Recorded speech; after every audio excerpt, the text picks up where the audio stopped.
आप सबको जय मसीह की। Bible stories Hindi YouTube channel पर आप सबका स्वागत है। आज मैं आपको प्रभु यीशु मसीह की क्रूस पर से कही गई 7 वाणियों के बारे में बताने वाली हूँ, जिसका वर्णन आपको चारों सुसमाचारों में देखने को मिल जाएगा, जिस पर हम एक एक कर मनन करेंगे। तो इससे पहले प्रियो कि हम वीडियो को शुरू करें, आप हमारे Bible stories Hindi YouTube channel को सब्सक्राइब करना और बेल आइकन को दबाना ना भूलिएगा। तो आइए प्रियो, हम वीडियो को शुरू करते हैं। प्रियो, जब प्रभु यीशु को बड़ी बेरहमी से मार कूट कर क्रूस पर चढ़ाया गया, तब वह बहुत ही पीड़ा व दर्द में थे। उसके शरीर से खून की धारा बह रही थी। उसके आसपास खड़े सैनिक, जिन्होंने न सिर्फ उसे क्रूस पर चढ़ाया था, बल्कि वे उसका मजाक भी उड़ा रहे थे, उसका अपमान कर रहे थे। लेकिन हम देखते हैं प्रियो, उस दर्द व भयानक पीड़ा में भी प्रभु यीशु उन सैनिकों के लिए, जिन्होंने उसका अपमान किया, उसे क्रूस पर चढ़ाया, और तमाम लोग जिन्होंने प्रभु को क्रूस पर चढ़ाने के लिए नारे लगाए, प्रभु उन सभी के लिए पिता परमेश्वर से विनती करता है कि हे पिता, इन्हें क्षमा कर, क्योंकि यह नहीं जानते कि क्या करते हैं। यह प्रभु यीशु मसीह के द्वारा कही गई पहली वाणी थी, जिसमें सभी लोगों के लिए क्षमा की याचना की गई। प्रियो, हमारे प्रभु का दिल बहुत बड़ा है। उसने उन्हें क्षमा किया जिन्होंने उसे क्रूस पर बहुत यातनाएं दी और उसका अपमान भी किया।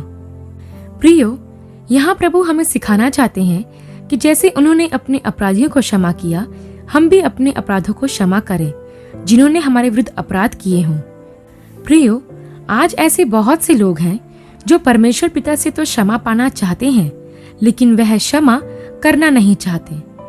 अगर कोई व्यक्ति उन्हें कुछ कह देता या उनके विरुद्ध कुछ कर देता है, तो वे उसे क्षमा करने के बजाय उससे बदला लेने और सबक सिखाने के लिए तैयार हो जाते हैं।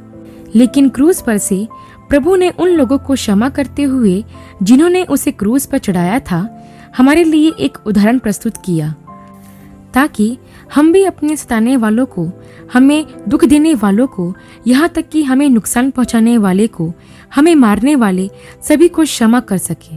प्रियो, बदला लेना बहुत आसान है, लेकिन क्षमा करना बहुत मुश्किल है। लेकिन ऐसा नहीं है कि यह असंभव है। यदि आपके पास प्रभु यीशु मसीह जैसा हृदय है और यदि आपने प्रभु से क्षमा पाई है, तो आप दूसरों को भी क्षमा कर सकते हैं, उन्हें भी जो आपके जान के दुश्मन बने हुए हैं।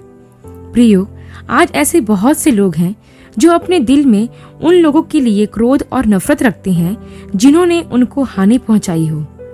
कई मसीही लोग तो ऐसे हैं कि छोटी छोटी बातों के कारण नाराज होकर एक दूसरे से सालों तक बात तक नहीं करते हैं, यहाँ तक कि वह एक दूसरे की शक्ल तक दिखना नहीं चाहते हैं।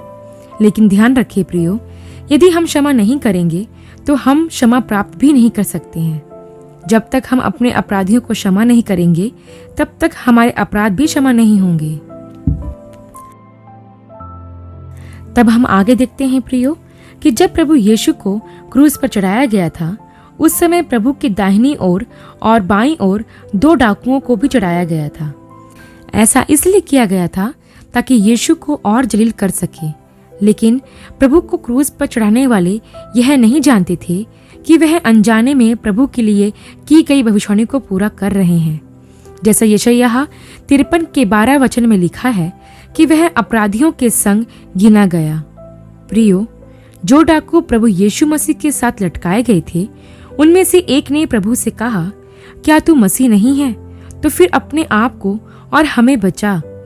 इस पर दूसरे डाकू ने पहले डाकू को डांटते हुए कहा, क्या तू परमेश्वर से भी नहीं डरता? तू भी तो वही दंड पा रहा है, और हम तो न्याय अनुसार दंड पा रहे हैं, पर इसने तो कोई अनुचित काम नहीं किया। तब उस दूसरे डाकू ने प्रभु से कहा, हे यीशु, जब तू अपने राज्य में आए तो मेरी सुधि लेना। तब प्रभु यीशु ने उससे कहा, मैं तुझसे सच कहता हूँ कि आज ही तू मेरे साथ स्वर्गलोक में होगा। प्रियो, यह प्रभु यीशु के द्वारा कही गई दूसरी वाणी थी, जो प्रभु ने उस डाकू से कही थी, जिसने क्रूस पर लटके हुए प्रभु पर विश्वास किया था। प्रियो, यहाँ हम देखते हैं कि वह दूसरा डाकू, जिसने अपने जीवन भर पाप किया, न जाने उसने कितनों को लूटा होगा और न जाने कितने ही लोगों की हत्या की होगी, लेकिन जब वह क्रूस पर चढ़ाया गया तो वह जानता था कि वह तो अपने गुनाहों की ठीक सजा पा रहा है। इसलिए उसने पहले डाकू को डांटा भी कि हमने तो अपराध किया और उन्हीं अपराधों की सजा हम पा रहे हैं, लेकिन यह जो हमारे साथ क्रूस पर लटका है उसने तो कोई भी अपराध नहीं किया, फिर भी वह क्रूस पर हमारे साथ है। यहाँ हम देखते हैं प्रियो कि वह दूसरा डाकू क्रूस पर लटके हुए प्रभु यीशु पर विश्वास करता है। वह विश्वास करता है कि यीशु ही प्रभु है। वह विश्वास करता है कि प्रभु यीशु ही उद्धार करता है। इसलिए वह प्रभु से कहता है कि जब तू अपने राज्य में आए तो मेरी सुधि लेना। प्रियो, कितनी अद्भुत बात है कि वह डाकू जो थोड़े समय बाद मरने वाला था, अपने जीवन के अंतिम समय में प्रभु पर विश्वास करता है। प्रियो, हम कल्पना करें कि वह डाकू उस समय प्रभु यीशु के सबसे करीब था। वह प्रभु यीशु को सबसे कमजोर अवस्था में देख रहा था। उस क्रूज पर प्रभु यीशु ने कोई चमत्कार नहीं किया। आसपास खड़े लोग प्रभु का मजाक उड़ा रहे थे, लेकिन इन सब बातों को देखकर उसने पहले डाकू के समान प्रभु की निंदा नहीं की, बल्कि प्रभु से विनती की कि अपने राज्य में मेरा स्मरण करना। प्रियो, आज कई लोग कहते हैं कि यदि प्रभु मेरे जीवन में कोई चमत्कार करेगा तब मैं विश्वास करूंगा। कई कहते हैं यदि प्रभु ने मेरा यह काम सफल कर दिया या मेरी बीमारी को ठीक करेगा तभी मैं विश्वास करूंगा। ऐसा विश्वास मतलबी विश्वास है। ऐसा विश्वास कोई काम का नहीं। यदि आप प्रभु पर तब विश्वास करते हैं जब आप कोई चमत्कार देखते हो तो आप मूर्ख और स्वार्थी हैं, क्योंकि प्रभु ने कहा, धन्य है वह जिन्होंने मुझे बिना देखे विश्वास किया। प्रियो, आज संसार में आश्चर्यक्रम देखकर विश्वास करने वाले बहुत हैं, लेकिन उस दूसरे डाकू की तरह बिना कोई आश्चर्यक्रम देखे और सबसे असहाय अवस्था में भी प्रभु पर विश्वास करने वाले बहुत कम हैं। मैं आपसे पूछती हूँ प्रियो, आप प्रभु पर विश्वास क्यों करते हो?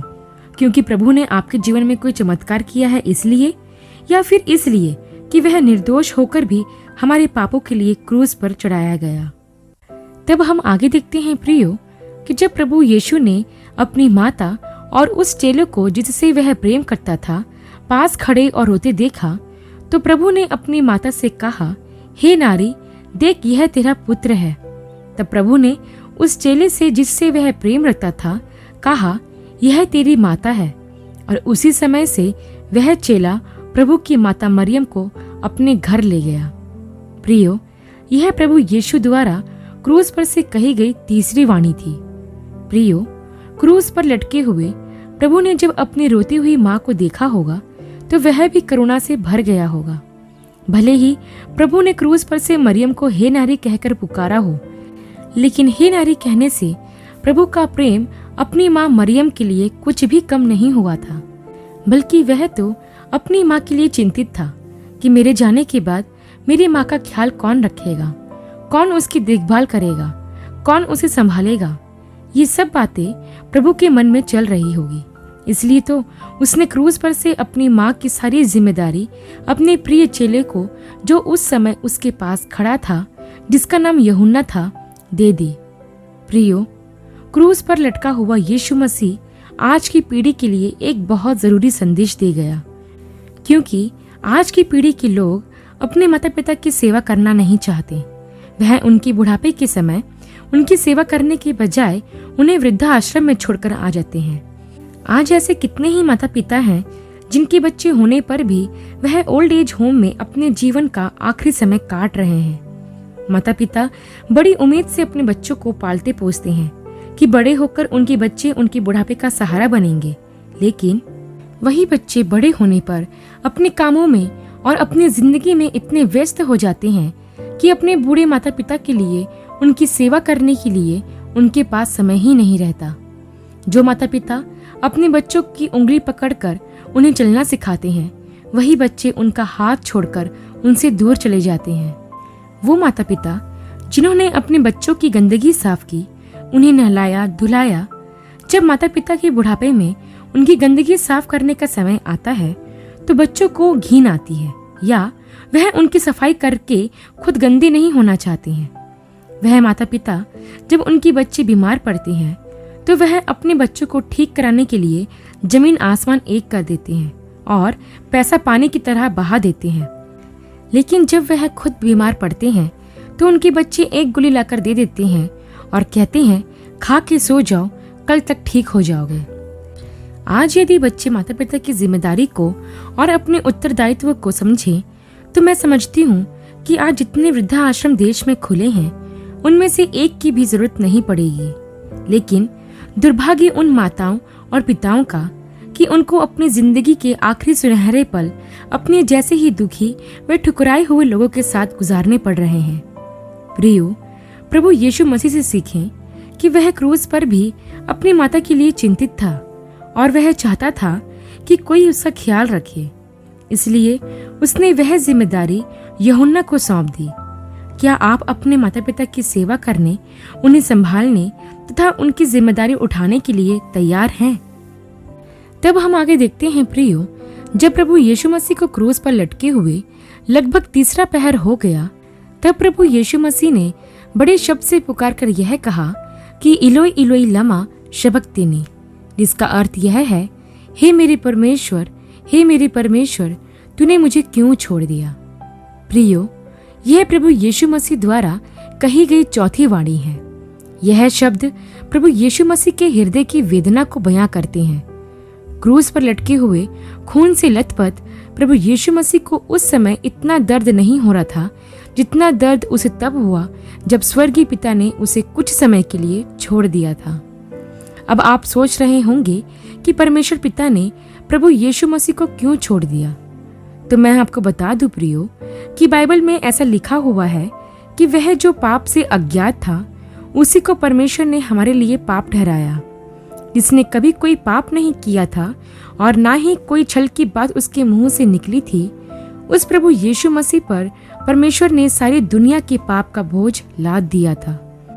प्रभु यीशु मसीह हमें पाप से छुड़ाने के लिए खुद पापी बना और इसलिए परमेश्वर ने कुछ समय के लिए प्रभु यीशु मसीह को छोड़ दिया था, क्योंकि ऐसा भी लिखा हुआ है कि हमारा परमेश्वर अति पवित्र परमेश्वर है, वह पाप को अनदेखा नहीं कर सकता। इसलिए उन्होंने अपने इकलौते पुत्र से आंखें फेर ली। प्रियो, प्रभु यीशु मसीह के इस संसार में आने से पहले भी परमेश्वर उसके साथ था। संसार की सेविकाई के दौरान भी परमेश्वर ने एक पल के लिए भी प्रभु यीशु का साथ नहीं छोड़ा। प्रभु ने हर काम पिता के साथ मिलकर किया, लेकिन यही एक ऐसा काम था जिसे अकेले ही प्रभु यीशु मसीह को करना पड़ा, क्योंकि यह काम प्रभु यीशु मसीह को अकेले ही करना था। प्रियो, हमारे प्रभु यीशु मसीह ने अपने पिता की जुदाई को क्यों सहा? क्योंकि हम और पिता एक हो जाएं। वो परमेश्वर से कुछ समय के लिए अलग इसलिए हुआ ताकि हमको सदा के लिए परमेश्वर से मिला दे। बाइबल हमें बताती है, कुरिन्थियों की दूसरी पत्री और उसके 5 अध्याय के 19 वचन में ऐसा लिखा है कि परमेश्वर ने मसीह में होकर अपने साथ संसार का मेल मिलाप कर लिया। हाँ प्रियो, प्रभु यीशु मसीह में होकर परमेश्वर ने हमारे साथ उस संबंध को फिर से स्थापित किया जो अदन की वाटिका में आदम और हव्वा के पाप के कारण टूट गया था। प्रियो, कितना बड़ा बलिदान प्रभु यीशु मसीह ने सिर्फ और सिर्फ हमारे खातिर किया। वो यह बताना चाह रहे थे कि परमेश्वर हमसे कितना प्यार करते हैं। वो इतना प्यार करते हैं कि उन्होंने हमसे मेल मिलाप करने के लिए अपने इकलौते बेटे तक को छोड़ दिया और हमारे पापों का बोझ उस पर लाद दिया ताकि हम पाप के बंधन से आजाद हो जाएं। तब हम आगे देखते हैं प्रियो कि उस तपती धूप में जब प्रभु यीशु मसीह क्रूस पर लटका हुआ था, उसके शरीर का खून और पानी पूरी तरह से बह चुका था। पकड़वाए जाने के बाद ना तो प्रभु सोए थे और ना ही उन्हें खाना व पानी दिया गया था। उन्हें ना सिर्फ बाहरी यातनाएं दी गई बल्कि उन्हें भूखा प्यासा रखकर आंतरिक यातनाएं भी दी गई। तो जब प्रभु यीशु मसीह क्रूस पर थे तो उन्होंने यह जानकर कि अब सब कुछ पूरा हो चुका है और पवित्र शास्त्र की बात को पूरा करने के लिए यह कहा कि मैं प्यासा हूँ। प्रियो, यह प्रभु यीशु मसीह की क्रूस पर से कही गई 5वीं वाणी थी। प्रियो, भजन संहिता की पुस्तक के 69 अध्याय के 21 वचन में दाऊद के द्वारा भविष्यवाणी के यह वचन लिखे गए थे कि लोगों ने मेरे खाने के लिए इंद्रायण दिया और मेरी प्यास बुझाने के लिए मुझे सिरका पिलाया। प्रियो, प्रभु ने अपने विषय में कही गई सारी बातों को पूरा किया। प्रभु ने मैं प्यासा हूं इसलिए नहीं कहा था क्योंकि उसे शारीरिक प्यास थी, बल्कि इसलिए कहा था क्योंकि उसे पापी लोगों को नाश होने से बचाने की प्यास थी। जब प्रभु यीशु मसीह क्रूस पर लटके थे, तब उनके चारों ओर दुष्ट और पापी लोग खड़े थे, जिन्हें अपने पापों के लिए कोई पश्चाताप नहीं था।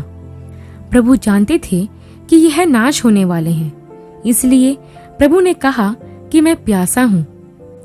प्रियो, जब प्रभु यीशु मसीह उस सामरी स्त्री से बात करते हैं, तो वह कहते हैं कि जीवन का जल मैं हूं और जो कोई उस जल में से पिएगा जो मैं उसे दूंगा, वह फिर अनंत काल तक प्यासा ना होगा, वरन जो जल मैं उसे दूंगा वह उसमें एक सोता बन जाएगा जो अनंत जीवन के लिए उमड़ता रहेगा।